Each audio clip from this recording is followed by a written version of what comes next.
ちは。こんにちは。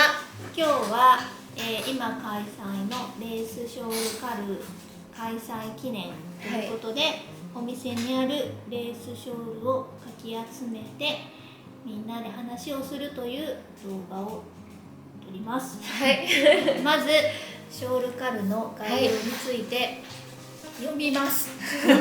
期間7月9日土曜日から8月31日水曜日まで、だから8月末までですね。はい。対象はあなたの思うレースショールなので、何でもいいっていうことですね。自分がレースだと思ったらそれはレースショールっていうことになっているので、はい。レース意図ではなくてもいいっていうことですね。はい。はい。で、他のカルに参加している方でも同時開催でも大丈夫だということなので、他のカルに参加されてても大丈夫です。で、参加方法は、アミリスレースショールカルのタグをつけて、途中経過や完成作品をインスタグラムですね、はい、に投稿してください。で、景品がアミリスフローハンドダイ2名様、そうだった、アミリスオリジナルステッカーとタグのセット、5名様。作品を完成させたら、アミリスレースショールカルアンダーバー FO のタグをつけて投稿してくださった方の中から抽選でプレゼントします。あ、またメリの秘蔵糸も登場するかもしれませんっていうで書かれてて、あれ私秘蔵糸あったっけと思って、よかったらですね、ちょっと探しましたっていうことになってます。はい。で、あと、うちのお店のキット、はい。対象のキットを購入してくださった方には特典で、ブロッキングのやり方の、PDF と、私が解説したレースショール編み方コツ動画撮りましたものを、プレゼントとかいうかが特典でついております。はい。7月中に送るってことになってますね。一応、近日中にもう送ってるか送るかぐらいの感じです。わかりました、はということなので、以上でよかったでしょうか。大丈夫です。はい。はい。で、うちで糸買ってなくても誰でも参加できるので、はいはい、はいぜひこの機会に完成させてみてください。そうですね。はい。はい。ということで、ショールをはい見たいと思います。すごいいっぱいある。あるんですそう、よ。なんかレースなのか若干怪しいものもいっぱいあります。これね、これはあれですね。今24号のはい。第2。マダラショールじゃないですか。すごい可愛いよこれはまあね。いいですね。レースじゃないでしょうか。これはね、まあここの部分、こういうところがレースボップなんです。ルがさ、このさ、ボップルさ、どうやってつけんだっけ？上手だよね。編みな1がら。段編みながら。そうだよ。だって糸が渡ってんだ。あ、そうだよね。糸いや、切る糸切ってます。言って渡ってました。ないですよ。あ、渡ってないよはい、ね。全部始末してる。してる。そう、なんかこれを見た時にさ、はいそう思ったんだよ。それで、なんか私これ編めるのかなってちょっと若干自信がなくした。上のねじり目のラインにこう入っていってると思いま目まべしすぎる。一これは手間がかかってる。す。はい。でもあれだよね、この人は私靴下とショールのセットの時の人と同じなんだよね。同じだもんね、この感じがね。そうそう、細かいボップ作りました、あの時も。あの時は糸渡してた。渡してたと思う。キーってなってないもん私。渡してたような渡してた、気がします渡してる。はまあなんか別に渡してもいいっちゃいいけど、ただブロッキングするときにそうそうそうそう。釣れそうだよね。お好みで。い。一応渡してもいいとはデザイナーさん言ってるみたいですよ。あ、なるほど、よかった。そうだよね。はい。想像できないね、これ全部切るって。でもこれが可愛いですよね。違う色の中にボップあルがついてとショールるって糸を渡ってると若干こうフィット感悪くなりません？肩とかの。まあのがずれね。て、だから糸渡ってない方が使い心地もいいよ、まあブロッキングしようかと思うと、うんちょっと渡ってると辛いかな、そうですねとは思いますが、この辺とか渡ってるからそうどうせ一緒じゃないかっていう気がする。確かにはお任せします。はい皆さんにお好みでお好みでどうぞ。人気ですね。人気のやつそうですね。このトッコさんが編んだやつを紹介したいあ、これは100ダイヤモンドっていうアミリスの2号。うん2号かな。こっち？こっち？いやいやわからん。いやいやこっち。裏裏裏、うんこっちだって。はいモヘアで編む。モヘア一本取りで編んで、こうんれ見えますか？キラキラしたものを入れています。スワロフスキー。かわいい。はい、サンプルだったのを奪ってきました。奪ってきた。でもこれお店始める前に編んだものだし、いいと思う。でいいそれはね持って帰ってもいいと思う。はい、もうもう散々ね、お店にそう飾られなんでたもんね。す。でも本当にこれみんなにおすすめしてる。いや本当使い勝手が良くて、今ちょっと暑いからすごいね嫌な気持ちにならないけど、首が詰まってるコートを着た時にうん大きなショールを巻きたくないんですよ。うん首元がなんか立ってたりするとなんかうんどうしたらいいんだろうこのショールみたいな。でもこういう薄いショールをこう中にこうくるっと入れるといいんですよ。中に入れちゃえるから。邪魔にならないしね。隙間を埋めるのにすごく重宝してるし、なんだか素敵じゃないですか。でも言えることはこれ結構難しいです。あ、そうなんですか。うんへえ。なんかこのダイヤモンドをこう編み込むんですけど、はい。この1リピートが終わったその次に入れるときに、全く新しい模様をまた入れないといけないんですよ、気持ちとして。だから下の模様を見ながら編めるっていうことが使えないことになってるから結構つらい。編む向きがね。で、そう都度新しい気持ちでチャートの1段目を入れるって感じ。まあでもそれはみんな普通ですよ。でも普通はさ模様つながってるじゃん、はいこの上にこれが来るって感じでしょ、はい。これってこれはね違うの。ここの斜めの線が来たら、はいまたセットアップし直しなんだよね。そう斜めにずれていってるから、はいはいはい。でそれがね正しいか正しくないのかあ不は安分かんないわけあんまり。うんでモヘアでしょ。うんうんうんうん。で私直せないんだよね最初ちょっと間違っています。でセットアップこれを当時編んだお客さんの多くは、他の糸で練習してからこれを編まれてまして、やっぱモヘアほどけないので、難しいから、だからちょっと難易度がねあるけど、ねとってもおすすめで、パタビーンねーツは編みながら入れるんですか？編み先にながら通さなくてもいい。編みながらスワロフスキー入れていきます。ラベリーにパターン売ってると思います。はいはい、おすすめです。モヘアサガーとかだったら2玉かな。アメリスだから日本語ありですよね。ありですありです。ありますはい。はいなんでおすすめです。これなんだっそれ私編んだやつです。あ、そう。スティーブンの円形ショール。アムスターバム。はい、円形シあョールです。これ借りた中長さんに貸してってね。お客さんの時に。ありがとう。はいけ？そうだ、なんか見たことあるなって思ったんだ借りよね。た貸してってお願いしたの。これアンズーラーのアンズラーのそうそうメリそうディアン。あメリディアンはい、メリこディアンれ涼しくていいね。これ涼しくていいです。うんとっても重宝してます夏に。わー肩にかけて冷房よけ。半分に折って使えますか、やっぱり円形ショールは。半分いやでも微妙にサイズが半分だとちっちゃいんですよ私的あーに。なんでちこうょっとこうちょっとずらずらししててサイズ調整して。でもサイズ調整できるっていうのがいいですね。そうですね。これ本当に難しい技法何にもないんです。うんさすがスティーブ。はい、パターンだって1枚の両面でん。半分写真なんですよ。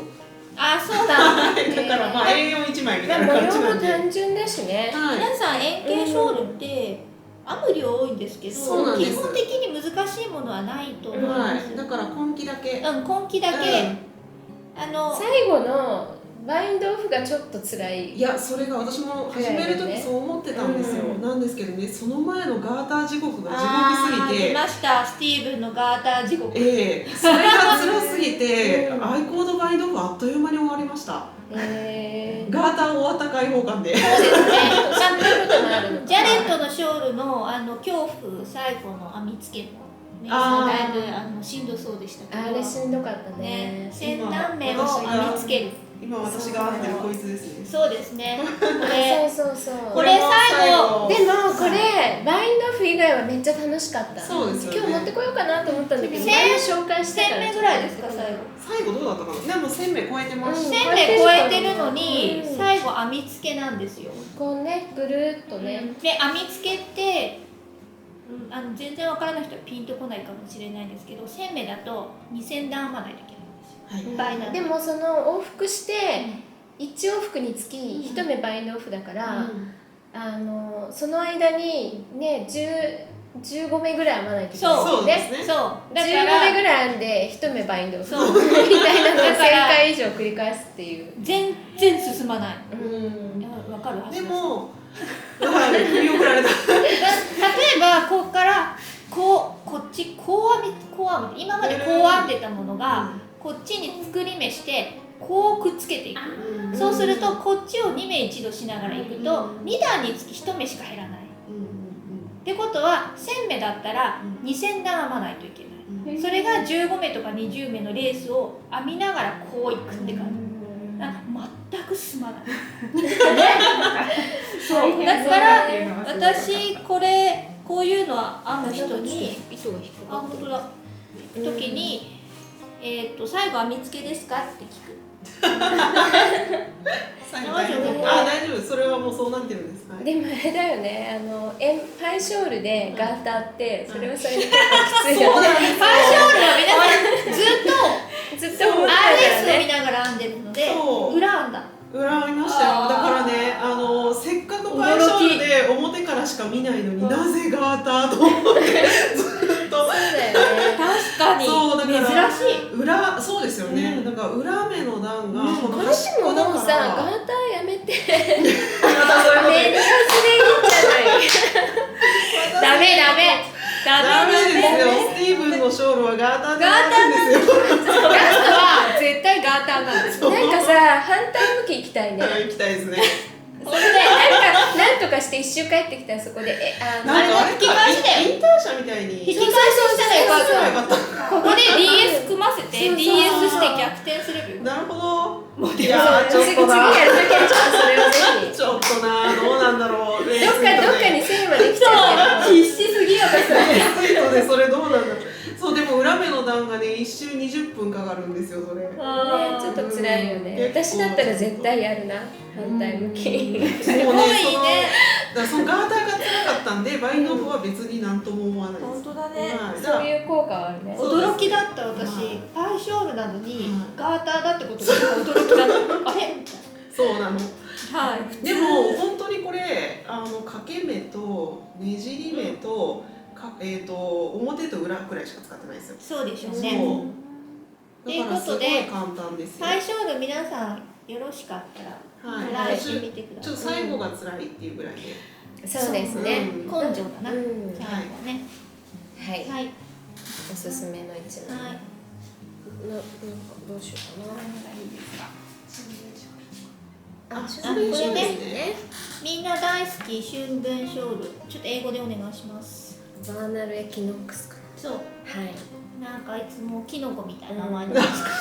今それで覚えられました私。本当バーナルなんだったっけってずっと思ってた。なんかキノコみたいだなって。でも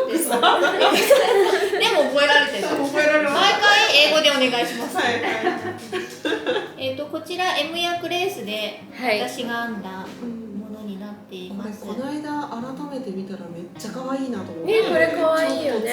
次編みたい気も。フリーパターンで英語なんですが、ほとんどチャートだから、ちょっと最初の取っかかりだけ難しいとは思うんですが、ね、これさっきのパイショールも一緒なんですけど、こういう半円形のショールって基本的に何段かに1回まとめて増銘すそうなんでするってことになってるので、私三角ショール編む時この端っこで増銘するの結構忘れちゃう忘れちゃうね真ん中とか、でも絶対忘れない、そうここで一気に増銘そうなんです。この模様が変わるセクションの前で増銘しています。増目段があるんですよ増目段で増銘して、こういうここの辺そう目数に合わせた模様を当て込むっていう方式になってるんね、なのでそう次の段で模様が当てはまらないと、うんあ、増銘間違えたってすぐ分かるので、なので間違いがとて少ない。もおすすめなんです、これ。はい、これ可愛いね、本当ね。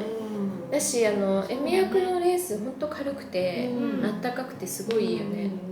いいですね。これはなんだろう、まあ返してもらえない感じかな。ちょっと無理です。無理ですよね。ちょっと無理です。ちょっと無理ですよね。これ知ってます。永遠にお店に飾られてメイいるさんのお母さんに一度貸あ、そうしてもらいましたけどだね。あ、そうなの。ね結婚欲しい式って言われたけど、あ取り返してきたよね。そうですね。お母さんこれいいんじゃないでしょうかっていうのでお貸ししましたけど。そうなんです。本当におすすめ。でも本当になんかカジュアルでも使えるし、そういうちゃんとしたとこでも使えるし。あ、そういいですねそうそうそう。ね、ドレッシーな格好しててもうん結構ね、いけますね。いい感じはい。に見える。なのでよかったらぜはひおすすめです。い。ね、それでそれでなんかメリすごいいっさんがぱいあるよね。あ、あ、これミスティックスター。これはいいんじゃない。これショールの方の。そうですそうですショールの方ですね。まあミスティックスターも円形ショールで、これは表裏がこっちが。こっちがこうかな。そうですね。はなんか押した。なんか押したあ、私のブレスこれい。大きいね。うん。大きい。になってます。はい。これもただ模様をどんどん編むだけで、思ってるより難しくないと。うん、難易度は低いです。なんせ裏編まなくていいそうそうし、増銘も一気にやるので。普通こうなんだよね。そうそうそうそう。普通は裏では合わない。そう、普通ね、こう最後まなんだとでずっと表編みなん表だよね。編みっていうのがまあ一般的かなっていう感じになってますね。そうですね。だからパイショールはいやってみたい普通ね、三角とかで往復編みだと、うん裏はずっと裏編みなんですけど、そうなんですこれは2段に1回表編みだけの段が来るっていうのが、こういうやつですね。これ何なのか。これもあれだよ、これレイラのやつでメロウ。ショールの方にね、ショールの方に。あ、これはキットマン。はい。メロウですね。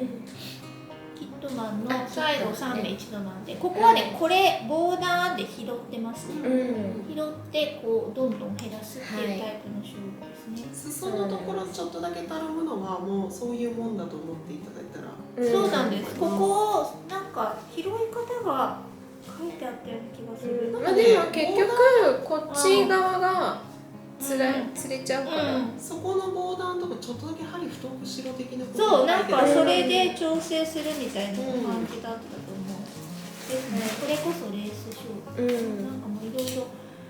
ね、それも一緒です。一緒だよね。それがショールの方に載ってるやつですね。ショールの本用にサンプル編み直したやつ。こっちがフィンガリングですね。ですね。糸が。これミルキーウェイのいや違いますね。違う。ウォークコレクションか。まあすいません、ショールの方も売ってないんで、あれなんですけど、すいません、持ってる人よかったら、はい。はい、もう売らないんですよね。そうですね。はい。ちょっと権利関係がいろいろありまして、はい。これはこれで終わりと。これもキット。それもショールの方ですね。それキットマンかな、それも。これだいぶ可愛い。これはまさにこれこそアンズーラだよね。それは一緒ですよ。さっきのパイショール。やっぱメレディアンいいよね。いいですいいです。すごいヒヤッとしてて気持ちいいし、かわいい。可愛いよね。これメレディアン一稼なんですよ。おお、さすがキットマン。ね。すごいね。どういうこと？どういうこと？いや、どうやってこれ考えてんだろう。どういうことだろう。いつも感心するわけこれ。デザイナー的にはそのレースショール考えるのって大変なんですか？レースモードって面倒ですよ。辻褄を合わせるのか。ものにいやよりけるでもかな。まあ計算だから。いや、キットマンは大きな目からどんどん減らしていくんで、減らした模様にに何かを当てはめるって方が実は簡単だと思うんです。このちっちゃいところから増やしていくと、増やした模様をどう当て込むかってことを考えないといけないのと、例えば12段リピートとかだと12段でうまいこと次の模様を当て込む目を増やさないといけない、いい感じにっていう、そういう模様をでも結局一緒だと思う、ね、どっちキそうットマンは両方できるんですよ、で時々ねトップダウンもデザインしてくるので、そこをうまいこと考えないといけないっていうことがあります、でもフェアールのあれ考えるのと一緒で、あれもフェアールもワンリピート何名ってあるじゃないですか、でそれで模様当て込むので、一緒かな、はい。でもキットマンさんは本当に最後、3名一そう度で終わるんですよね。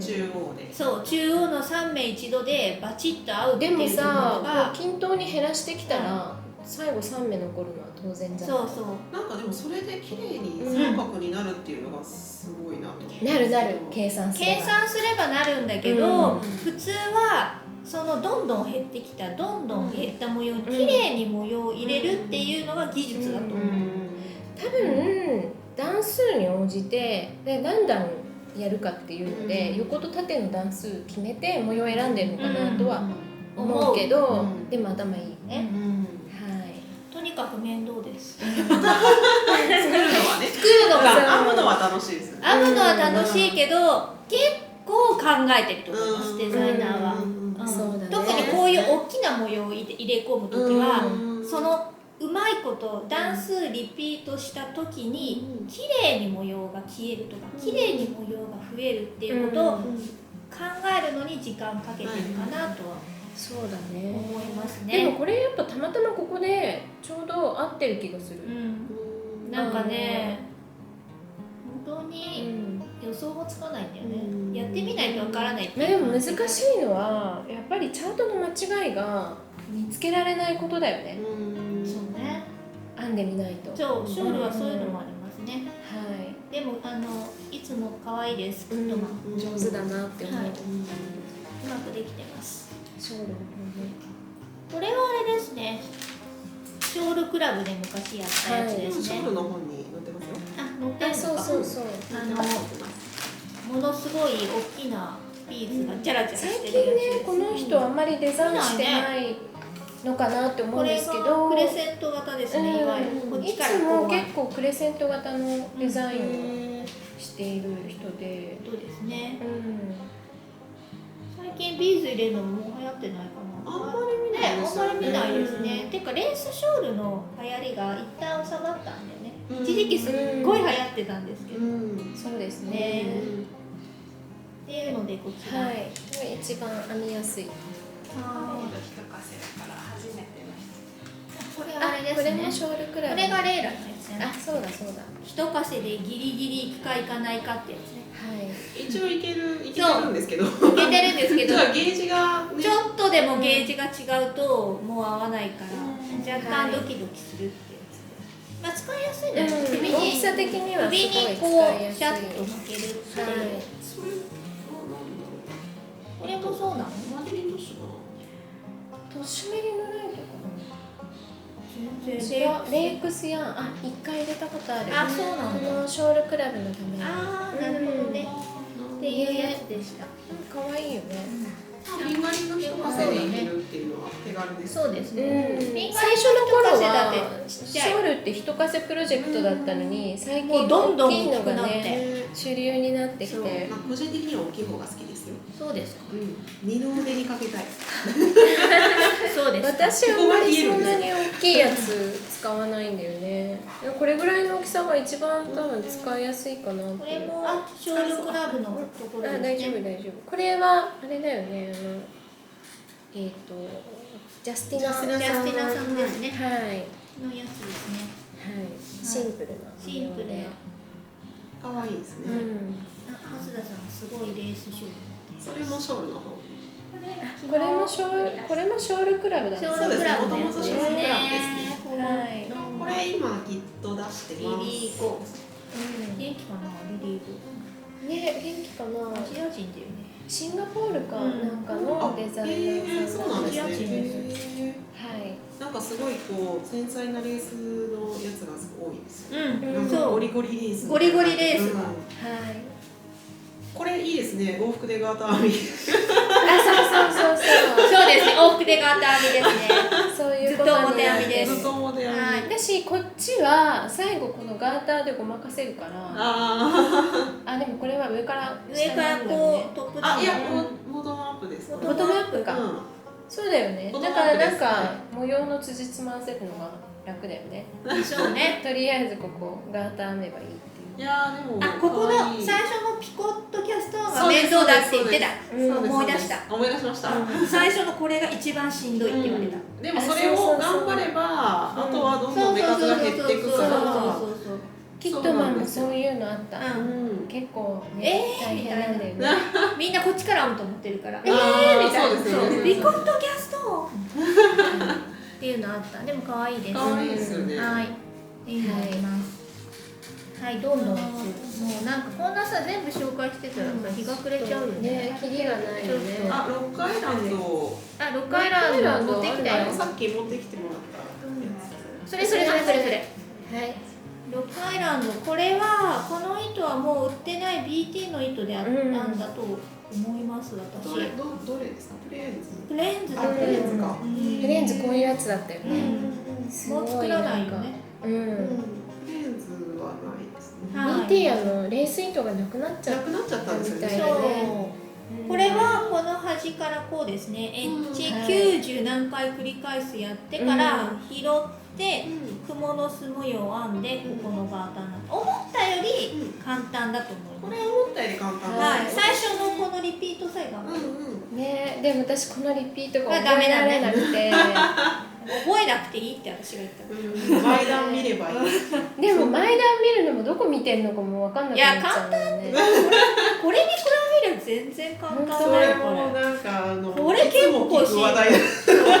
そう結構時間かかったそうあこれ編みましたけどとてもいいですよ。とってもいいです。あでなんか一番最初にこのパターン出た時の糸はもっと細かったんですよね。そうですそうですもっと細くてレなんかーヤースレースだっけなんだっけ。うん、ウールレースで、はいウールシルクシルクでここねスカッと開け普通て。のレースこういう糸だったそでなんかすごい細くって、なんかもっとスカッと編んで、そうなんです。うん、でもねこの糸と多分ね大差ない、それミスバブスですよね。うんこれよりシルク感があったと思う。ツヤツヤだったと思う。もっと毛羽立ちがない感じ。うんで、でもこんな糸だなんでまあ細い糸で編んでも全然大丈夫かな。これはちょっとウールっぽいうん、それはちょっとウールっぽいですよね。感じ。でもほら白だとうんお呼ばれとか。そうですね。はい、なんか普通のワンピースに巻ても。ないんか編んだ時シルク 100% の、昔あったアーティスティンクとメリさんのお友達が住んでたんですけど、シルク 100% のすっごい細いやつで編んだんですけど、すっごいいい感じに出来上がって結果おばにおばになんか取り上げやすいような感じ。ちょうだいって言われて差し上げたの。いいよじゃあって言ってあげたら優しい。ゆきちさんが帰ってきました。ややったねってなって、ゆきちが帰ってきたはい、それはまたアミリスに行きましたよ。その時あらありがとうございありがとうございまます最初に糸も買ってもらったんでありがとうございます。なんでどんな糸でもいいと思います。ロックアイランド。これね、はいこれなんだ。春にショール私これ結構好ハニーショールか。きうん昨日ずっと探してたんですよ。これなんだったっけって無薬言って。シルク。なんかこれあんだ私。なんかさん覚えてるかな、うん私も編んだんですけど、これラベリーを見ると多くの人がここの真ん中をメリヤスに変えてあーこの裾の模様だけレースにしてて私もそうやって編んだんですけどこれちょっとなんかオージャスすぎるかなと思ってなんせこの裾が結構大きな模様なんで私もこの辺まで全部メリヤスにしたんですけどそのバージョンが結構人気で可愛いし大きさ的にもこれも使いやすくてこれはポンポン。いやこれもあ、違った。すごい前からラベリーにある昔からあるパターンなんです。英語だけですかね。英語だけだと思う思います。うんはい。でもほらシャツに巻いても可愛い。そうですね。可愛いですね。すごいそうおすすめですね爽やかに見えはいいいですね。これは M 役ですね。ちょっと今は扱ってない糸です。そうですね、はい M でもこれシル M 薬シルクなんですけど、今はコットン薬があるので、ク太さも同じぐらいだし、同じぐらいかな、うんまあ何でもいいと思います。でもうんもしこれをこのまま編む場合、これ毛羽立ちがない糸で編んでるからうん穴がバッチリ開いてるんですよ、うんなんでちょっとさっぱりした糸でさっぱ編むとりしたカジュアル感出てうんうん使いやすいかなと思います、はいそうですね。はいはい。それあれじゃないですか。アンドールのああ、違うかそうだね。アンドールのレースだけどパターンは何だろうこれ。なんかオーバー、あ、ロミのやつなんだって。あったかもしれない。わ気持ちいい、これお店に置いとくとうんすごく言われますね。これうん素敵ですね。気持ちいいもん、まあ使うには便利よね。そうですね。うんとっても。とっても柔らかいし、ね。ね気持ちいいすごい糸だよね。あれアンドールさんのこれ何ですか。カシミヤですか。これセーブル？セーブルかな。カシミヤセーブルレースだ。もうそりゃ気持ちそいい。れは気持ちいい。ね。もうなんか気持ちいい。やっぱカシミヤとか素晴らしいものですね。そうですね。でもやっぱセーブルだと思うこれ。この手触り。あ、そうなんだ。ぬめっとした。ぬめっとした感じ。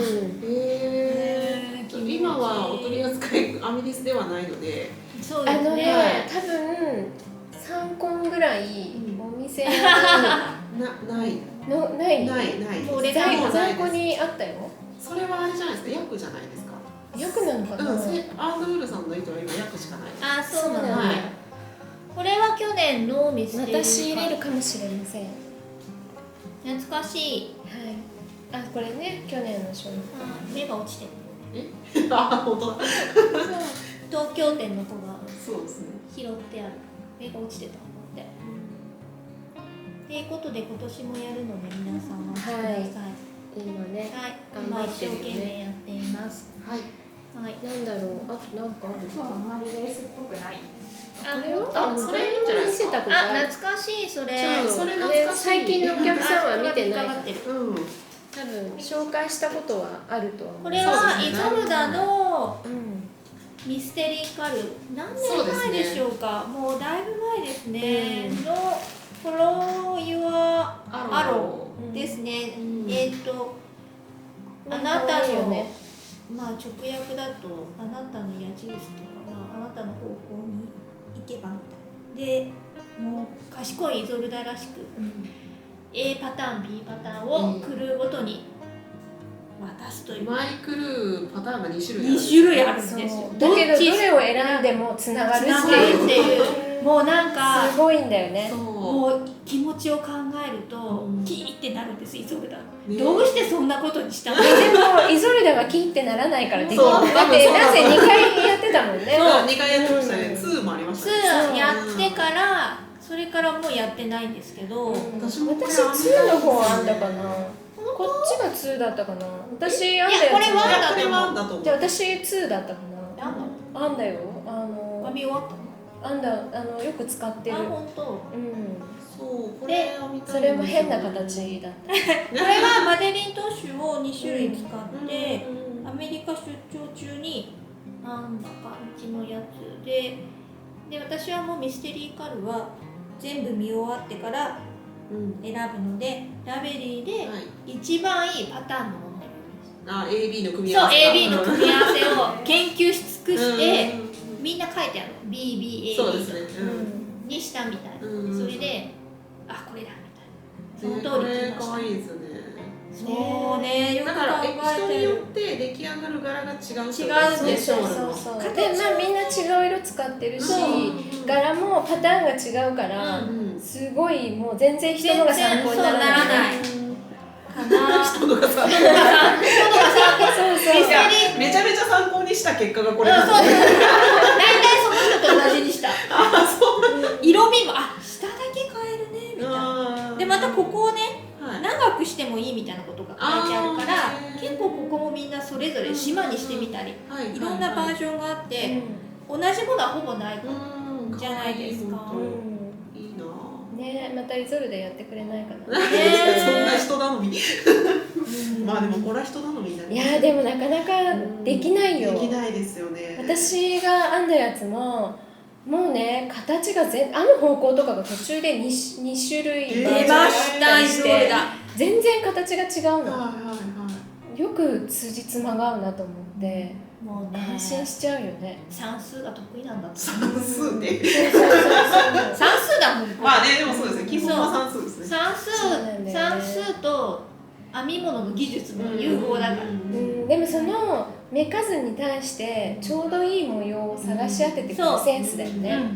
それをどんどん2パターン考えていく。だって最初と最後の目数が一緒じゃないとダメなんですよね。言ったら当てはめる。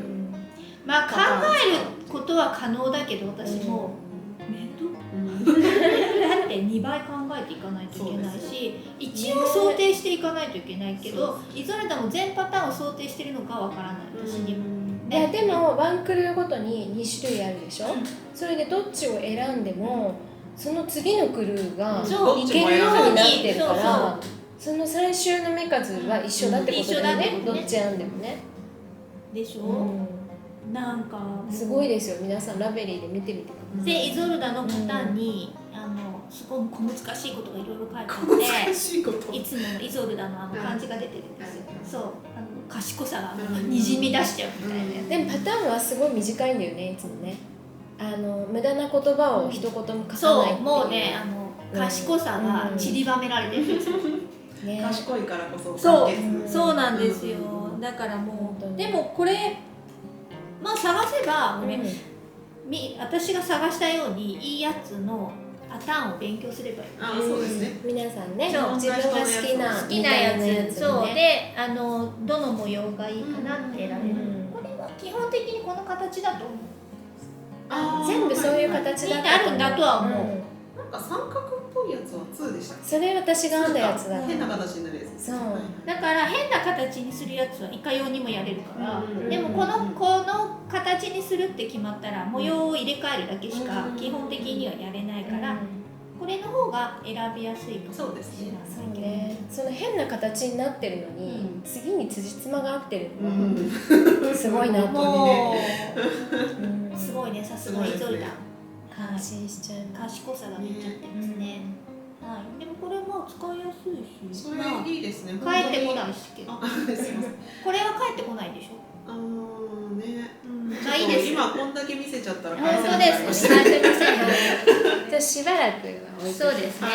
はい。っていう感じでよかったでしょうか。はい。いろいろ紹介しました。はい。いいと思います。一応私は今そのイゾルダのロックアイランド型ですね。ロックアイランド型って。これ60もありそうな言い方しましたけど。60何回繰り返して。模様も似てるもんね。でもね、イゾルダの方が面倒な。ロックアイランドはもっと簡単なんですけど。ロックアイランド簡単ですもんね。これ何回もやり直してる。やっぱ喋るのに向いてなかった。結構ほどいてる。ちょっとそこ過ぎてからでしたね、喋る。そうなんですね。だからこれまあまあ面倒っていう皆さんこれさ間違えるとほどくのが難しいんだよね。柄的に。そうなんです。それで私だいぶスカッと編んでるんですけど、もうちょっときつかんで模様が見えてもいいのかなと思うけど、イゾルダの写真見るとスカスカに編んだものを思いっきり引っ張ってるので、まあこれでもいいのかなっていう感じ。まあでも別に喋りながら編まなければ。でも今、そうそう、私はレッスン中に編むものとしてこれを選択してるから、間違えてるけど、まあ大丈夫かなっていう感じはしますですね。これ聞きたかったんだけど、編み終わったらもらえるやつかな。それとももらえないんだよね。だよね。そうなるかな。そうなるかな。この糸をまた入れる時に返してもらえたらいいです。別に常にある糸じゃないからモチベーションが上がらないんだって。だから常にある糸じゃないんでこれ。そうなんだ。大体こういうの入れるの夏でしょ。そうしたら使わないじゃないですか。その時返してください。わかりました。返してとか貸してください。わかりました。じゃあそのぜひ元気出して編もうか。ぜひ使えますよ。秋使えますよ。わかりました。あんまり響いてない。可愛い。この色がうんなんか残ってたらしいんですけど、とうんてもおすすめ。可愛いですよね。可愛くない？可愛い。なんだろう、なんかダメなんですよね。皆さんすごいものすごいレースが細かいものを編むときは、セミソリッドがおすすめではあります。はい。そうですね。そうせっかくレース編んだのになんかみんな糸の色に目がいっちゃうからね。そうですね。はいっていうことはあるので、はい。もしセミソリッドがなんかこういう壮大なレース編む方はセミソリッドがいいかなとは。そうですね。思ってますあとやっぱなんかこういう糸とかシルク入ってる糸とかがいいですね。そうですねレース糸時々シングルプライあるんですけど、私も使ったことあるんですけど、出来上がりが若干がっかりしちゃう。そうなの？やっぱりブロッキングの時にここまで引っ張れないし、シングルプライのよりに引っ張られて、なんかねレースがうにょうにょしちゃうんですよ。さらっとならない。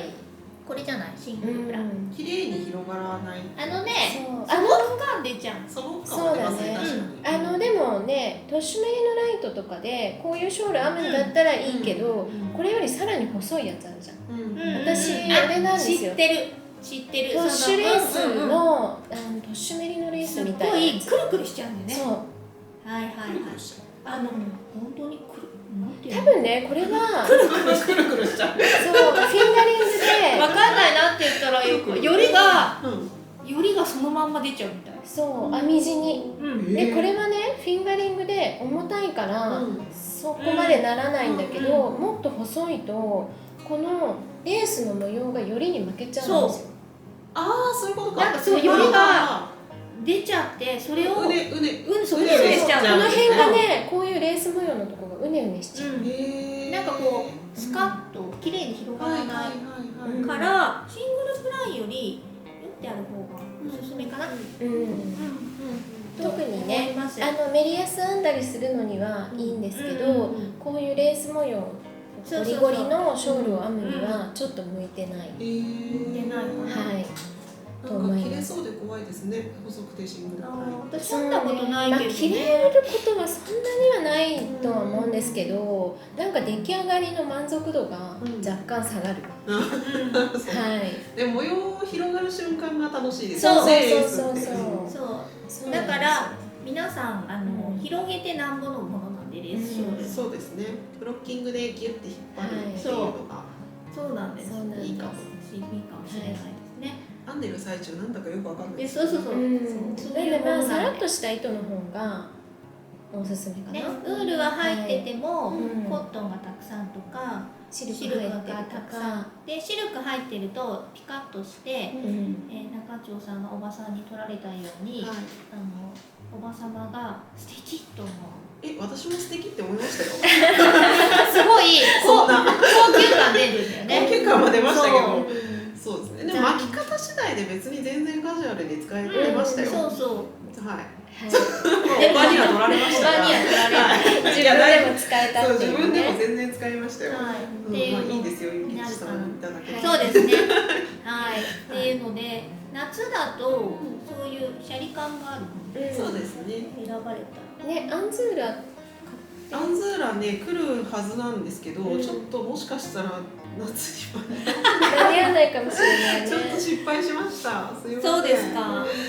買ってます。だからメリディアンとか来るはずです。はい。来るはず。でもし来ればとりあえず買っといて。そうですね。来年の夏に間に合うように編まれたら。はい。アンズーラはおすすめです。夏のレースショールの糸に。ね、こういうセミソリッドが一番模様を編むのに向いてます。これ本当に使えるんで夏おすすめです。あれなのでも巻くたびにガーター辛かったなって思うの。巻くたびには思わないですけど、こういう風に思い出を語ってると辛かったなって思う。ね、スティーブンのガーターまさかの最後のしかも一番目数の多いここなんで。でもまあね、ハイショールパターンいっぱいあって、ほとんどが表編みだけで編めるので、そうです。珍しいと思います。そう。だから簡単は簡単なので全然おすすめできるんですけど、ちょっと頑張ってくださいっていう。そうですね。はい。澤田さんのね、そうですアね。ネリスの18号にデザインしてくれあ、たやつ。私持ってるかも。あ、そうなの？今持ってるね。今あるかもしまあそれもパイショールなんですけど、指定糸はパレードなんですけど、こういうさらっとした糸で編むのにもちょうどいい感じ。あれも結構大きいもんね。大きい。あれはゆったり編んでブロッキングで思いっきり大きくするっていうタイプのパイショールかなと思います。はい。はい。まあレースは本当スカスカに編んで、ブロッキングでいかに引っ張るかっていうのが面白くもある。ね。はい。あった？あるんだ。あった。そんなにトゲトゲしてる。これトゲトゲしてますよ。まあブロッキングの仕方だよね。雑誌に載せたやつはこんなに。しかもこれフローティングなんですよ。中条さんすごいじゃん。お宝ですね。落とさないようにね。しまっちゃった。本当だ、落とさないようにしないと。落とさないように。めちゃめちゃ可愛い。これめっちゃ可愛いんですよ、見た。だしね、本当編みやすいよね。編みやすいです。これは本当にすぐできましたよ。はいこれもでも編み付けじゃないかな、最後。そう、編み付けです。このトゲトゲ編み付けなんですよ。でもトゲトゲのこの部分だけ。でもこの増やして減らす。トゲトゲが短い。まさかの増やして減らすだね、これね。作って減らすか。なんかそんな感じだったと思います。そうですね。作って減らすトゲトゲ。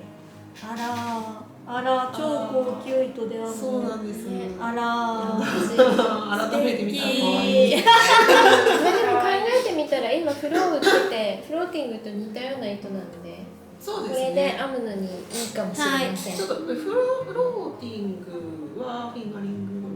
フィンガリングかな。フィンガリングですね。ライトフィンガリンちょっと太いかなグぐらいかな。でも今これ見ると完全にフィンガリングだね。そうですね。で、一応指定糸パレードなので、フそうィンガだねリングはフィンガリングなんですけど、レースで編んでも可愛い。いいと思います。夏に使うのにちょうどいい大きさになりそう。確かに。はい。これ難しくないので。これ難しくないです。ぜひ。ぜひはい。おすすめです。はい。という感じでよろしかったでしょうか。大丈夫です。はい。皆さんぜひはいレースショールカルご参加いただければと思います。よろしくお願いします。